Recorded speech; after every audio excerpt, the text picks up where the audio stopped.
The cold wind moved through the towers of King's Landing, but this time it did not carry only the smell of the sea. It carried something else. Suspicion. Eddard Stark, Lord of Winterfell, Hand of the King, stood alone in the Tower of the Hand. A letter lay open on his desk. It was not just any letter. It was proof. Proof that Lord Tywin Lannister was not simply defending his family. He was preparing for war long before anyone realized it. Ned had always believed in honor. He believed men should fight openly, speak truthfully, and stand by their word. But in King's Landing, honor was treated like weakness. He had discovered something dangerous. Tywin had secretly been moving gold from Casterly Rock, hiring sellswords from across the narrow sea, and preparing alliances in secret. Even the attack by Sir Gregor Clegane in the Riverlands was not random. It was part of a larger plan, a plan to force the crown into dependence on House Lannister. And Robert Baratheon, the king, was blind to it. Ned looked out over the city. "If I stay silent," he whispered to himself, "the realm will burn." In the original Path of Fate, Ned had moved carefully, too carefully. But this time, he chose differently. Instead of quietly investigating, instead of waiting for proof about Joffrey's parentage, Ned decided to strike first. He called for a small council meeting immediately. When the council gathered, Littlefinger with his soft smile, Varys with his calm eyes, Renly relaxed but curious, and Grand Maester Pycelle looking tired, Ned did not waste time. "There is treason in this kingdom," Ned said directly. The room became silent. "Lord Tywin Lannister is preparing for war against the crown." Pycelle almost dropped his chain. "My Lord Hand, these are dangerous accusations." Ned placed the letters on the table. Gold shipments, contracts with mercenaries, messages to the Westerlands. "This is not rumor. This is fact." Littlefinger leaned forward, his eyes sharp now. "And what do you plan to do with this information?" "I will tell the king," Ned said firmly. Varys studied him carefully. "And do you believe the king will listen?" Ned's jaw tightened. He must. That very evening Ned went to Robert. The king was drinking heavily, laughing loudly as always. But when Ned placed the evidence before him, Robert's face slowly changed. "You're telling me," Robert said slowly, "that Tywin plans to move against the throne?" "Yes," Ned replied. "He is preparing for something bigger. And if we do nothing, the Lannisters will control the crown completely." Robert stood up angrily. "I made that man rich with my wars. I gave his daughter a crown, and he gave you debt," Ned said quietly. That hit Robert harder than any sword. For the first time in years, Robert Baratheon looked like a king again. "Summon Tywin to court," Robert ordered. Immediately. But the damage was already spreading. Word traveled fast in King's Landing. Cersei heard before midnight. Jaime heard before dawn. And in the Westerlands, ravens flew with urgent messages. Tywin Lannister did not panic. He never panicked. In Casterly Rock, he read the news calmly. "So," he said coldly, "the wolf has shown his teeth earlier than expected." Kevan Lannister looked worried. "Shall we deny everything?" Tywin's eyes were sharp as steel. "No. We move faster."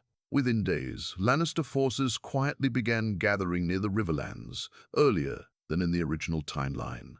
But this time, the realm was not blind. Robert publicly questioned the Lannisters in court. For the first time, the Iron Throne openly challenged the Lion, and the realm divided sooner. Some lords supported the crown. Others feared Lannister gold. The Riverlands prepared for war. The Riverlands prepared for war. The Riverlands prepared for war. The North waited for Ned's command. But something had changed, because Ned Stark had not waited. He had exposed the Lion before it was ready. And in doing so, he had disrupted Tywin's careful game. But games of power are not won so easily. Cersei began her own counter-plan. Littlefinger started shifting loyalties quietly. And Varys watched everything, whispering, "The game has changed." As winter clouds gathered above King's Landing, one truth became clear. Ned Stark had started a war, not with swords, but with truth. And in the world of thrones, truth can be more deadly than any blade.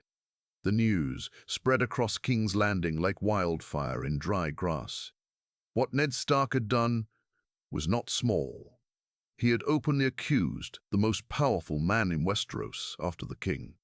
And now, there was no going back. The next morning, the throne room was packed. Lords, knights, guards, everyone wanted to see what would happen when lion and stag faced each other. Tywin Lannister did not come himself.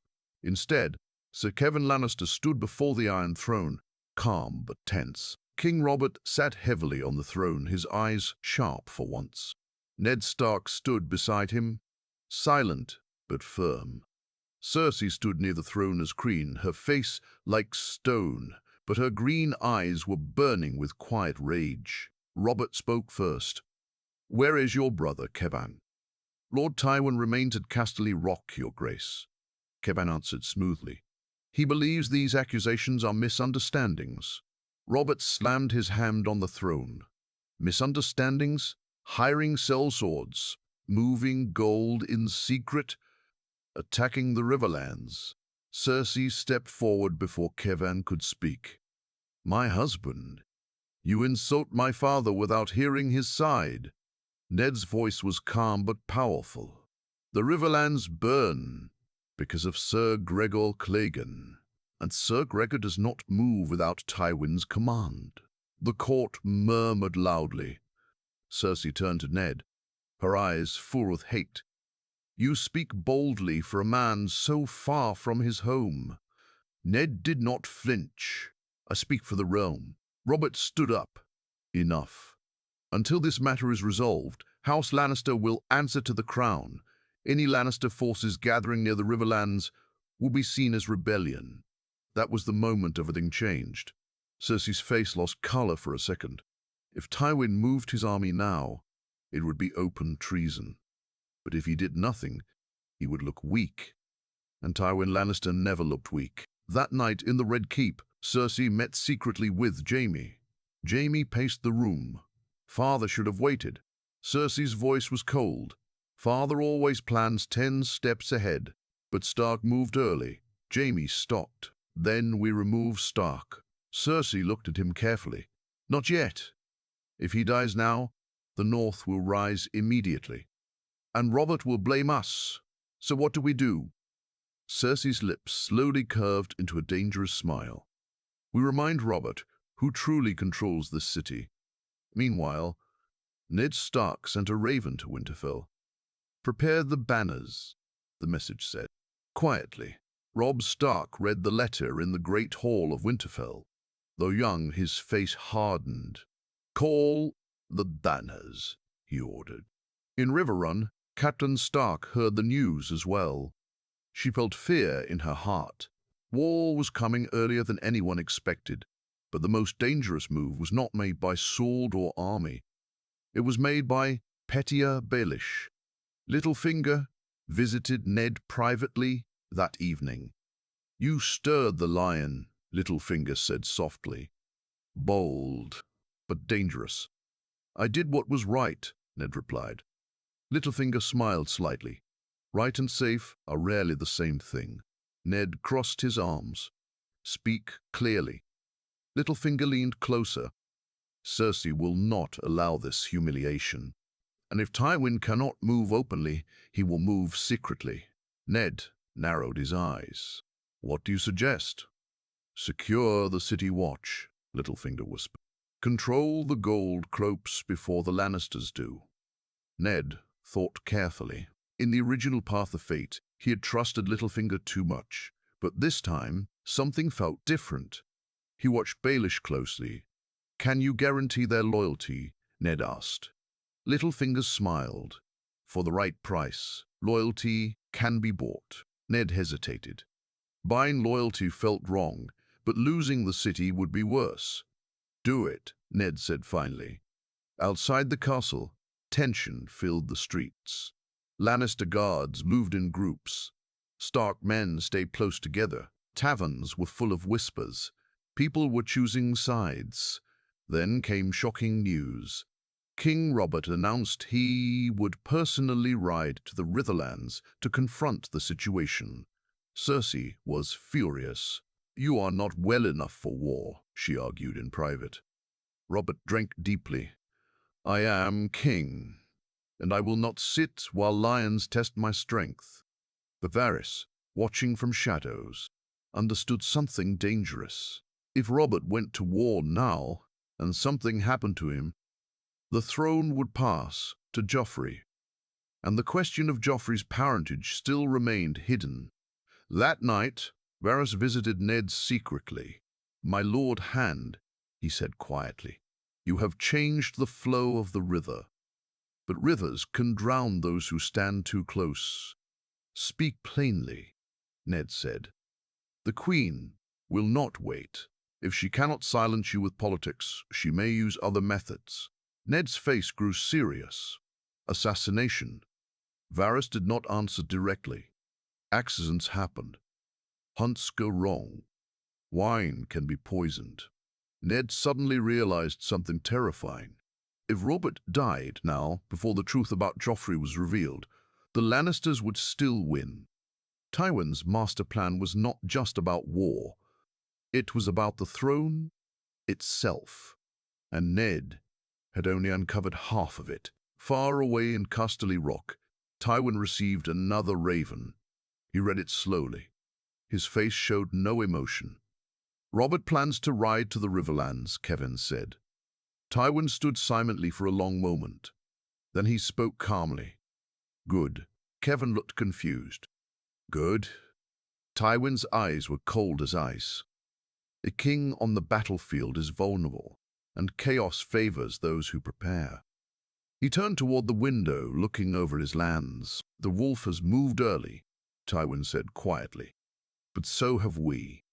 And in King's Landing, as storms gathered in the sky, the game grew darker.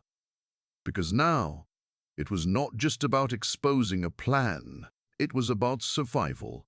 And someone would fall very soon." The morning King Robert left for the hunt, the sky was grey and heavy, like the gods themselves were watching. Robert insisted it was only a hunt before riding to the Riverlands. "I'll kill a boar and remind the realm who their king is." He laughed loudly. But Ned Stark did not laugh. He stood beside the king as the hunting party prepared. Lannister guards were present. So were Stark men. The tension between red and grey was clear, even in the way they held their weapons. Cersei kissed Robert lightly before he mounted his horse. Her face looked calm, too calm. "Come back safe, my love," she said softly. Ned watched her closely. Something in his chest felt wrong. As the hunting party disappeared into the forest, Varys appeared beside Ned like a shadow. "You look troubled, my lord." "I do not trust this," Ned said. "Wise," Varys replied. "Wine, pride, and sharp tusks make a deadly mix." Ned turned immediately. "Send riders, quietly, Stark men. I want eyes on the king at all times." Varys raised an eyebrow slightly, but nodded. Very raised an eyebrow slightly, but nodded. "Very wise." Hours passed. In the Red Keep, Cersei waited. Jaime stood near the window. "It will happen today," he said quietly. Cersei did not look at him. "It must." But things did not go as planned. In the forest, Robert drank heavily, as expected. A massive boar charged from the bushes, wild and furious. But this time, something was different. Before the boar could strike properly, two Stark men jumped forward. One threw a spear. Another pulled Robert's horse aside. The boar still managed to injure the king, a deep wound to his side, but not fatal. Robert roared in pain and anger, but he lived. When Ned received the news that evening, relief washed over him, but also fear. This was no accident. Robert was brought back alive but badly wounded. The maesters began treatment immediately. Cersei's face when she saw him breathing was impossible to read, but inside her panic was rising. If Robert survived and recovered, and if Ned exposed Joffrey's secret soon, everything would collapse. That night, Ned visited the king privately. Robert lay in bed, pale but conscious. "You were right," Robert said weakly. "Too much wine." Ned stepped closer. "Your Grace, this was not chance." Robert frowned slightly. "What are you saying?" Ned hesitated for only a second. "The wine was stronger than usual, given by Lannister servants. The boar was driven toward you. This was arranged." Robert's eyes slowly filled with rage. "Cersei," he whispered. Ned swallowed. This was the moment, the turning point. "There is more you must know," Ned said quietly. And for the first time, he told Robert everything.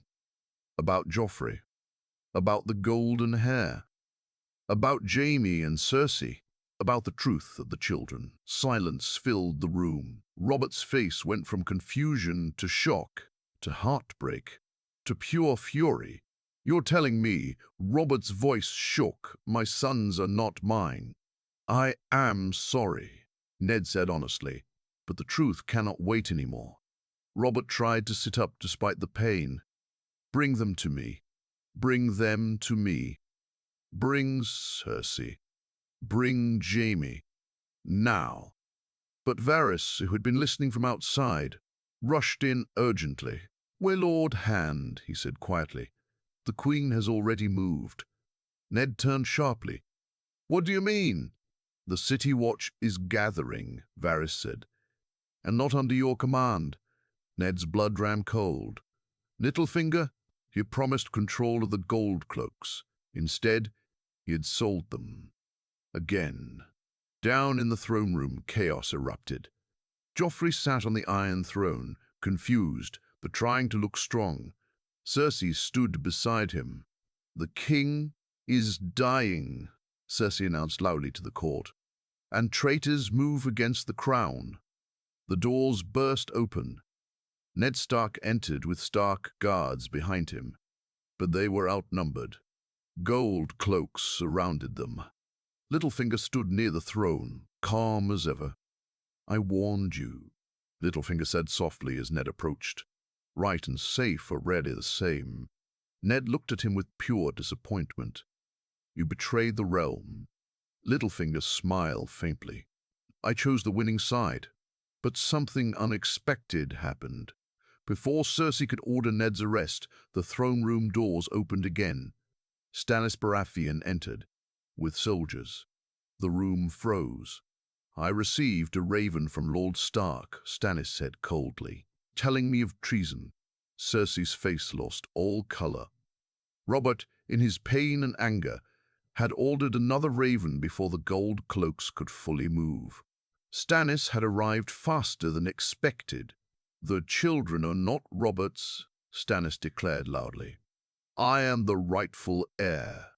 The court exploded in whispers and shock. Now the Lannisters were cornered from two sides. Ned stood still, watching carefully.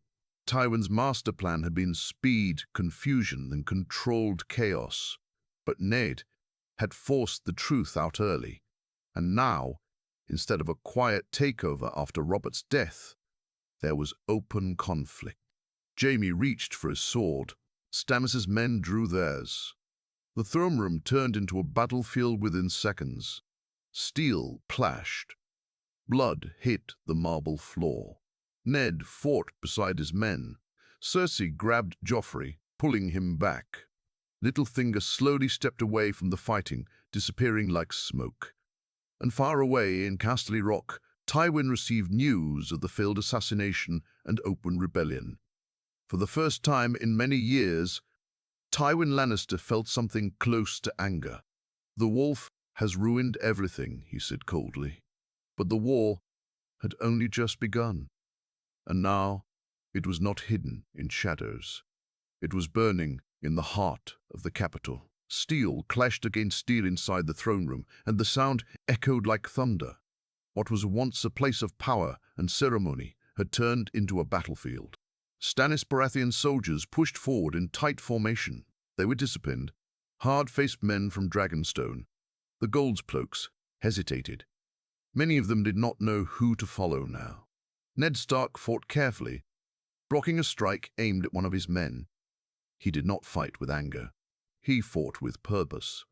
"Hold the line," Stannis commanded loudly. Jaime Lannister moved like lightning. His sword cut down 2 soldiers in seconds. He was smiling, not from joy, but from challenge. "You always wanted a fight, Stannis," Jaime shouted. Stannis stepped forward himself, sword in hand. "I wanted justice." Their blades met. The sound was sharp and powerful. Jaime was faster. Stannis was stronger. Sparks flew as their swords struck again and again. Near the throne, Cersei held Joffrey tightly. "This is not over," she whispered to him. "Remember that." But this time the Lannisters were not fully prepared. They had expected Robert to die. They had expected Ned to fall quietly.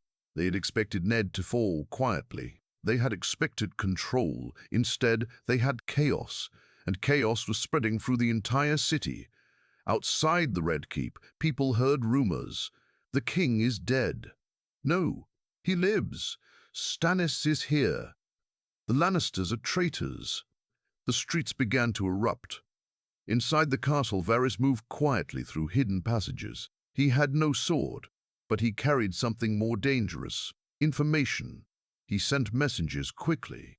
Ravens flew north and south, to Winterfell, to Riverrun, to the Reach, to Dorne.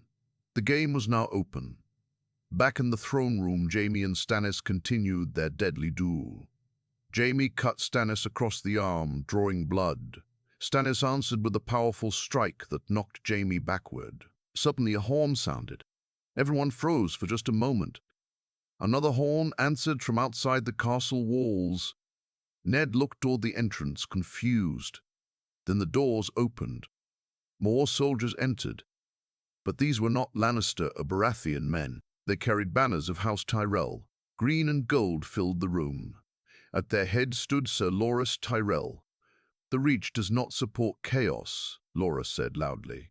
"We support stability." Cersei's eyes widened slightly. She understood immediately. Tywin had moved. He had offered alliance to Highgarden, marriage alliances, power, protection. Even after his plan failed, Tywin had found another path. Stannis stepped back slightly, realizing the situation was shifting again. Ned felt anger rising inside him. "This was planned," he said quietly. "Yes." Even in failure, Tywin had prepared backup plans. The Tyrell soldiers did not attack immediately. They simply stood between both sides. Loras looked at Stannis, and then at Ned. "The realm cannot fall into civil war over whispers." "They are not whispers," Ned said firmly. "They are truth." Loras' face showed doubt. "Truth is useless if it destroys everything." At that moment, Brandmaester Pycelle entered the room quickly. "The king demands silence," he shouted. Everyone paused. Robert Baratheon was being carried into the throne room on a large chair. Pale, weak, but alive. The entire hall became quiet. Robert looked at the blood on the floor. At Stannis, at Jaime, at Cersei. "You bring war into my house," Robert growled weakly. He pointed towards Cersei. "Is it true?" Cersei did not answer. Robert's eyes moved to Jaime. Jaime said nothing. That silence was enough. Robert let out a slow, painful breath. "Guards, arrest them." For a second, nobody moved. The Goldcloaks hesitated. The Tyrell soldiers waited. Stannis' men raised their weapons. Then something unexpected happened. One of the Goldcloak captains stepped forward. He removed his helmet. "I serve the king," he said, and he walked toward Cersei. One by one, more Goldcloaks followed him. Littlefinger's control had broken. Fear was stronger than gold. Jaime tried to fight his way out, but he was surrounded. Stannis himself disarmed him with a powerful strike. Cersei was seized. Joffrey screamed in anger. "This is treason," he shouted. "I am the king." Robert looked at him with something close to pity. "No," Robert said weakly. "You are not." The throne room was silent again. For the first time, the Lannisters had truly lost control of King's Landing. But far away, in the Westerlands, Tywin Lannister received word of Jaime's capture and Cersei's arrest. He stood still for a long time after reading the message. Kevin watched him carefully. What now? Tywin folded the letter calmly. "Now," he said coldly, "we stop playing defense." He turned toward the window overlooking Casterly Rock. "Call the Bammers, all of them." His voice was steady. "If they want war, we give them war." Back in King's Landing, Robert sat heavily in the throne room after ordering Cersei and Jaime imprisoned. He looked at Ned. "You were right," he said quietly. Ned did not feel victory.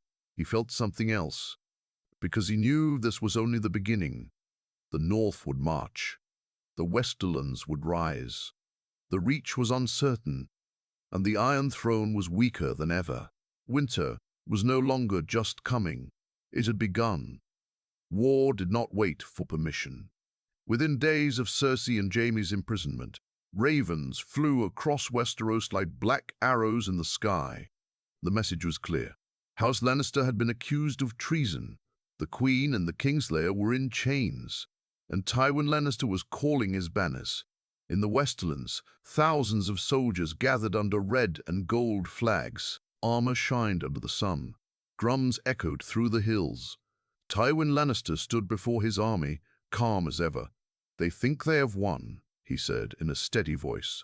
"They think capturing my children weakens this house." His eyes hardened. "They are wrong." The army roared. "We march not for revenge," Tywin continued. "We march for order, for legacy, for power." And so the lions began their advance toward the Riverlands. Meanwhile, in the north, Robb Stark stood in Winterfell's great hall. Lords from the north had gathered. Umber, Karstark, Mormont, and many more. Robb's voice was young but strong. "My father stands in King's Landing. The Lannisters move against him. We march south." The northern lords shouted their support.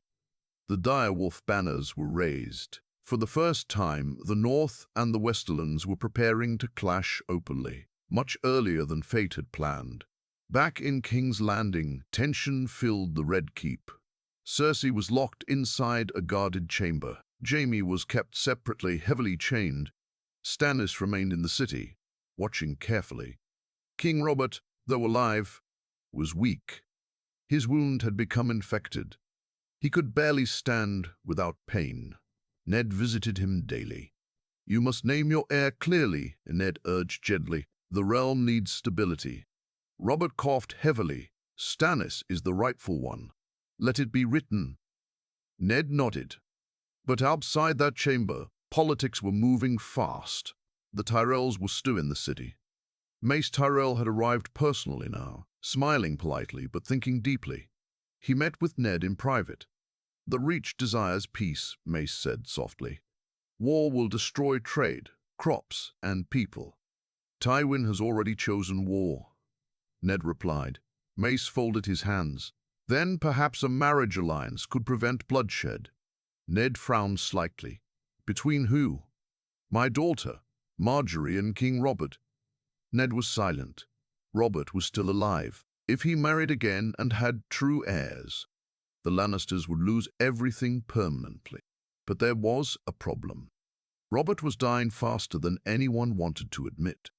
That night, Varys came quietly to Ned. "The king will not last long," he said honestly. Ned closed his eyes briefly. "If Robert dies before the war is settled," Varys continued, "the realm may split in half." "And if he lives?" Ned asked. "Then Tywin may attempt something desperate." As if on command, news arrived the next morning. Lannister forces had attacked River Run. Not a full siege, but a brutal strike. Villages burned. Small castles fell. Tywin was sending a message. Hostages were taken. One of them was Edmure Tully. Catelyn Stark received the news and nearly collapsed. River Run was under threat. This was no longer politics. It was personal. In King's Landing, Stannis called for immediate execution of Cersei and Jaime. "End it now," he demanded. "Break the lion's spine." But Ned disagreed. "If we kill them, Tywin will show no restraint," Ned said firmly. "He will burn the Riverlands to ashes." Stannis' jaw tightened. "He will do that anyway." The council was divided, and then disaster struck. That evening, King Robert's condition suddenly worsened. The infection spread. Fever consumed him. Ned stood by his bedside as Robert struggled to breathe. "I was not a good king," Robert whispered weakly. "You were a brave one," Ned replied quietly. Robert gave a faint smile. "Promise me. Protect the realm." "I will," Ned said. And with that, Robert Baratheon took his final breath. Silence filled the chamber. The king was dead. Outside, bells began to ring. The sound spread across the city. Stannis stood straighter. "It is time," he said coldly. But before the official announcement could be made, something unexpected happened. Jaime Lannister escaped. No one knew how. One guard was found dead, another unconscious. The chains were broken. Panic spread instantly. Cersei remained locked away, but the Kingslayer was free. Ned felt a deep chill in his chest. Jaime would not run to safety. He would run to war. Far outside the city, Lannister scouts were already waiting. Tywin had not just prepared for battle. He had prepared for rescue. With Robert dead, the throne was now claimed by Stannis. But the realm was not united. Renly was gathering support in the Stormlands. The Tyrells were reconsidering their position. The North was marching. The Westerlands were burning the Riverlands. And now Jaime rode free toward his father's army. Ned stood on the walls of King's Landing that night, looking at the dark horizon. He had exposed Tywin early. He had saved Robert from assassination. He had revealed the truth. That still, the realm was falling into war. And this war would be worse than anyone imagined, because now it was not just about the throne. It was about revenge. The wind over the Riverlands carried the smell of smoke and death. Villages were burning. Fields were destroyed. Small folk were running with whatever they could carry. Tywin Lannister's army was moving like a red storm across the land. Jaime Lannister reached his father's camp at night. The guards quickly allowed him inside. When Jaime entered Tywin's war tent, the old lion did not look surprised. "You escaped," Tywin said calmly. Jaime removed his gloves, tired but alive. "They underestimated me." Tywin studied him for a long moment. "Good. The crown is weak now." "Robert is dead," Jaime confirmed. Tywin nodded slightly. "As expected." Jaime frowned. "You knew." Tywin's voice was cold. "I hoped." He walked toward the large map on the table. Small lion figures were placed across the Riverlands. "Stannis will claim the throne," Tywin continued. "Renly will challenge him. The North marches south. The realm will divide." Jaime crossed his arms. "And what is our move?" Tywin's eyes sharpened. "We end the North before it fully joins the war." Meanwhile, Robb Stark's army had crossed the Neck. Thousands of northern soldiers marched under grey banners. Robb rode at the front with his direwolf, Grey Wind, beside him. Though young, his face looked older now. He had heard about Robert's death. He had heard about Jaime's escape. He had heard about River Run burning. And most of all, he had heard that Tywin was marching toward the Trident. Catelyn rode beside him. "You must be careful," she said quietly. Robb nodded. "Father taught me well. But war does not always follow lessons." Scouts returned with urgent news. Lannister forces ahead, much larger than expected. Robb frowned. How large? At least 20,000. The northern North exchanged worried looks. Robb had barely 18,000, and Tywin was an experienced commander. But Robb did something unexpected. "We split the army," he said. The lords looked shocked. "If we face him directly, we lose," Robb explained. "We make him think we are weak. Then we strike where he does not expect." It was bold, risky, dangerous, but it showed something. The wolf had learned quickly. Back in King's Landing, Stannis Baratheon sat on the Iron Throne for the first time. It did not bring him joy. "The realm is fractured," he said coldly during council. "We march against the Lannisters immediately." But Renly had already crowned himself king in High Garden with the support of House Tyrell. Another king, another army. The Seven Kingdoms were now broken into three major powers: Stannis in King's Landing, Renly in the Reach, Tywin in the Westerlands, and the North rising separately under Robb Stark. Varys watched everything carefully. Four powers, one throne. Chaos had fully arrived. Days later, the first major battle exploded near the Whispering Wood. Tywin believed Robb's main force was approaching from the west, but Robb had sent a smaller force to distract him. At night, under darkness, Robb led a fast cavalry unit around the forest. They struck Jaime Lannister's camp unexpectedly. The attack was brutal and fast. Lannister soldiers woke to screaming and steel. Jaime fought fiercely, cutting down northern men with skill and rage. But this time, he was surrounded. Grey Wind leaped into battle, tearing through soldiers. Robb himself faced Jaime. Their swords clashed under moonlight. Jaime smiled slightly. "You fight well for a boy." Robb's face was calm. "I am not a boy." With help from his men, Robb managed to disarm Jaime. For the second time, Jaime Lannister was captured. This news hit Tywin like a blade. When he heard his son was taken again, something inside him finally cracked. For years, Tywin had controlled every move carefully, but now his heir was in enemy hands. Again. And this time, the North was not unprepared. Tywin slammed his hand onto the table. "No more games," he said coldly. He turned to his commanders. "Burn everything between here and Winterfell if necessary." Meanwhile, Robb Stark stood over Jaime in chains. "You killed my men," Robb said calmly. Jaime met his eyes without fear. "And I will again." Robb stared at him for a long moment. Then he gave an order that shocked even his own lords. "Send a message to King's Landing. Offer exchange."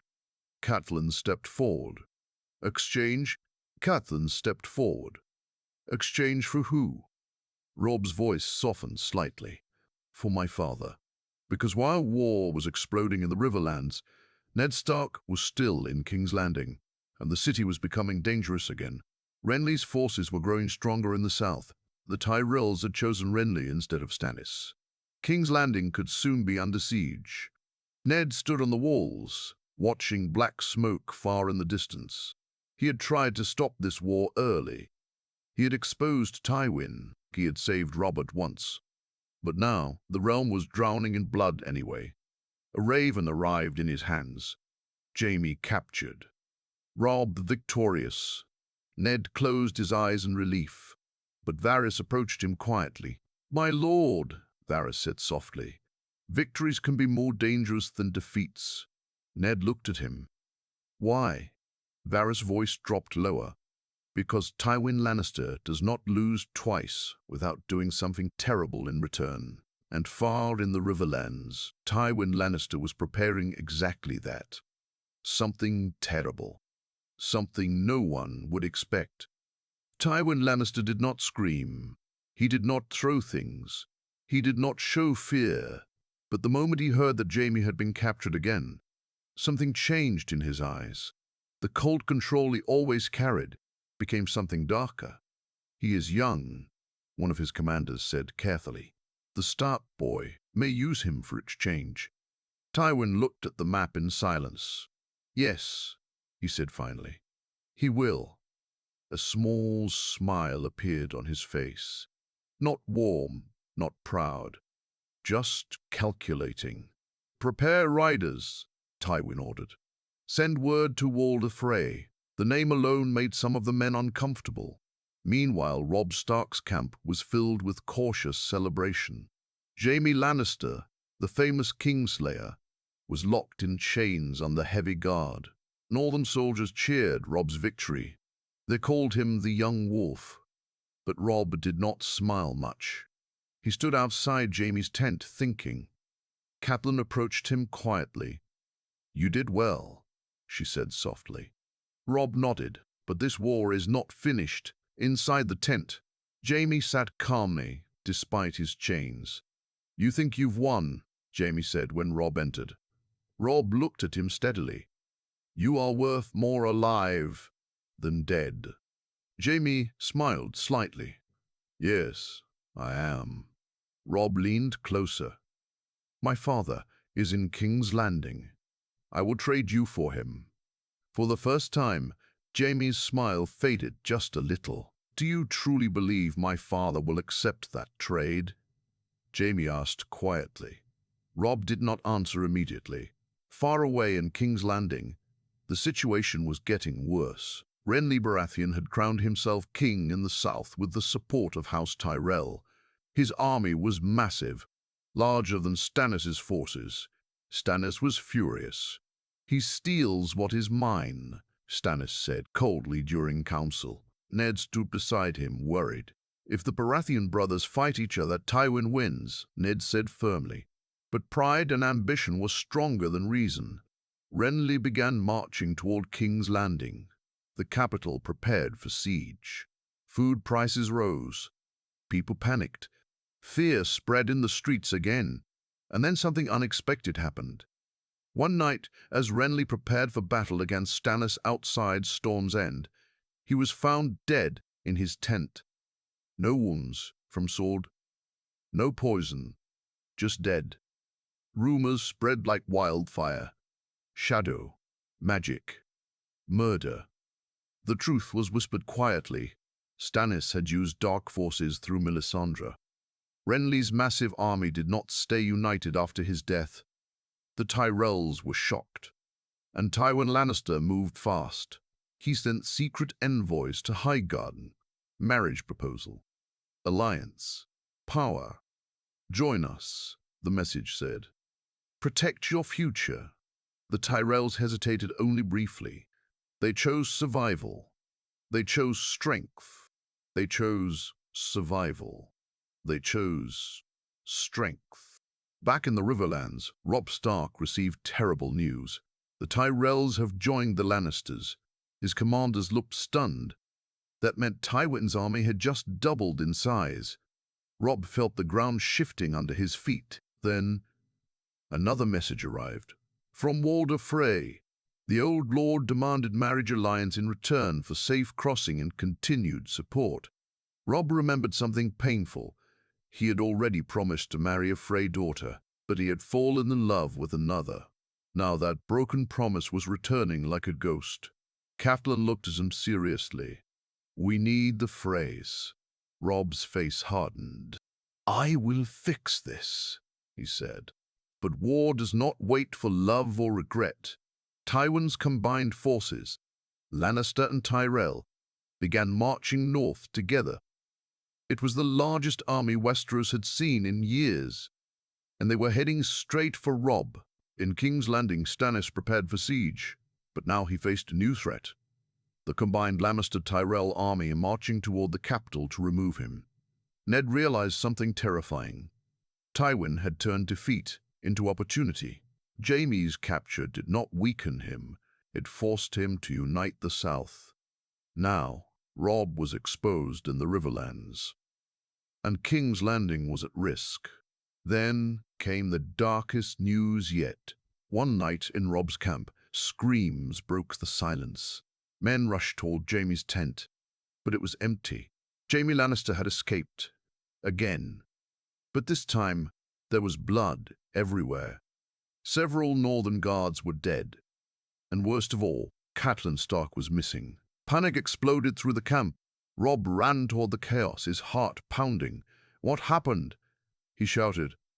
A wounded soldier gasped. "Lady Stark." He went to speak with the prisoner, and then ambush.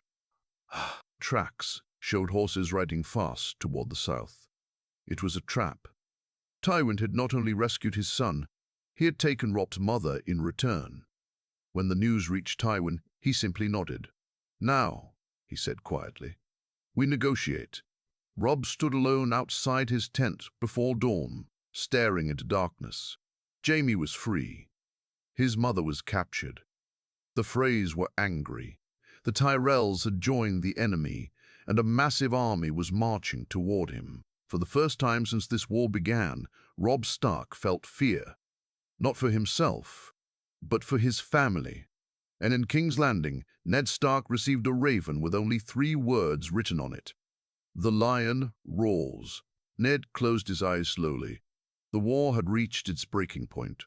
The world felt heavier after Catelyn Stark was taken. Robb did not sleep that night. He stood outside his tent, while his men whispered in fear and anger. The young wolf had won battles, yes, but now the war had become something personal and cruel. At sunrise, a rider arrived under a white flag. He carried a message from Tywin Lannister. Robb read it silently. "Jaime Lannister for Catelyn Stark. Immediate exchange. Refuse, and she dies." The paper trembled slightly in Robb's hand. His lords gathered around him. Rhaegon Umber slammed his fist into his shield. "We do not bow to threats." Rose Bolton spoke softly, calm as ever. "If we refuse, Lady Stark dies. If we accept, we lose our greatest hostage." Robb felt trapped. Far away in King's Landing, another storm was forming. Stannis Baratheon sat grimly on the Iron Throne, but his power was slipping. With Renly dead, many expected his army to join in. Instead, the Tyrells had chosen Tywin. Now a massive Lannister Tyrell army was marching toward the capital. Ned stood beside Stannis in the council chamber. "You must prepare for siege," Ned said, "and wildfire." Stannis' jaw tightened. "I will not burn my own city." "You may have no choice," Ned replied. Varys watched quietly, his eyes always thinking. Outside the walls of King's Landing, the golden and red banners of the Lannisters appeared on the horizon, mixed with green and gold of the Tyrells. It was a terrifying sight. Inside the city, fear turned into chaos again. Back in the Riverlands, Robb made his decision. "We agreed to the exchange," he said. Gasps filled the tent. "But we do it on our terms." A neutral ground near the Trident was chosen. Tywin arrived personally, armored in red and gold, calm as ever. Beside him stood Jaime, free, proud, unbroken. Across the field stood Robb Stark, Grey Wind growling beside him. Between them, under heavy guard, Catelyn Stark was brought forward. She looked tired but alive. Robb's heart tightened at the sight of her. Tywin spoke first. "You fight well for your age." Robb did not respond. "Release her." Tywin gave a slight nod. Catelyn was pushed forward. At the same time, Jaime was shoved toward the northern line. For a brief moment, everything seemed balanced. But Tywin had never played fair. Hidden in the nearby woods were archers. And in Robb's camp, Roose Bolton had made a quiet decision. As Catelyn crossed halfway, arrows suddenly flew from the trees. Chaos exploded. Northern men fell screaming. Robb shouted in rage. But before he could react fully, Bolton's soldiers turned their blades, not toward Lannisters, but toward Stark men. Betrayal. Roose Bolton had switched sides. In seconds, the exchange turned into slaughter. Catelyn screamed for her son. Robb fought like a wild animal, cutting down men around him. Grey Wind tore through soldiers. But numbers overwhelmed them. Tywin watched calmly from a distance. This was the real plan. braked the north completely. An arrow struck Robb in the shoulder. Another hit his leg. He fell to one knee. Grey Wind was surrounded by spears. Catelyn tried to run toward her son, but a Lannister soldier grabbed her. Robb looked up through blood and chaos. He saw Bolton's cold eyes. He saw Tywin's calm face. And he understood. Honor had no place in this war. With his final strength, Robb stood again and charged forward. But a sword pierced his chest. The young wolf fell. Grey Wind's howl echoed across the field before the direwolf was killed. Catelyn's scream broke the air. The northern army collapsed in panic. It was not called the Red Wedding. It was something faster, crueler, the breaking of the wolf. News traveled quickly. In King's Landing, Ned Stark received the Raven. He read it once, then again. His hands trembled. Robb is dead. Catelyn captured again. The northern army shattered. Ned felt something inside him break. Not loudly, but deeply. Outside the walls, Tywin's united army began its assault on the capital. Wildfire exploded across Blackwater Bay as ships burned. Battle raged at the gates. Stannis fought like a man possessed. Ned fought beside him, sword in hand. The city burned in green flames and red blood. But Tywin's forces were too many. The gates fell. The Lannister-Tyrell army stormed the streets. Stannis was dragged down in the chaos. King's Landing was lost. Ned Stark stood on the steps of the Red Keep as Lannister soldiers surrounded him. Tywin approached slowly. "You exposed my plan early," Tywin said calmly. "You were bold." Ned looked at him with grief-filled eyes. "And you were ruthless." Tywin nodded slightly. "That is why I win." Ned did not beg. He did not kneel. Even after losing his son, even after losing the war, "I would do it again," Ned said quietly. Tywin studied him for a long moment. "Perhaps," Tywin replied. "That is why House Stark must end." And there, on the steps of the Red Keep, Eddard Stark was executed, not as a traitor, but as a defeated enemy. The North fell into chaos. The Lannisters ruled beside the Tyrells.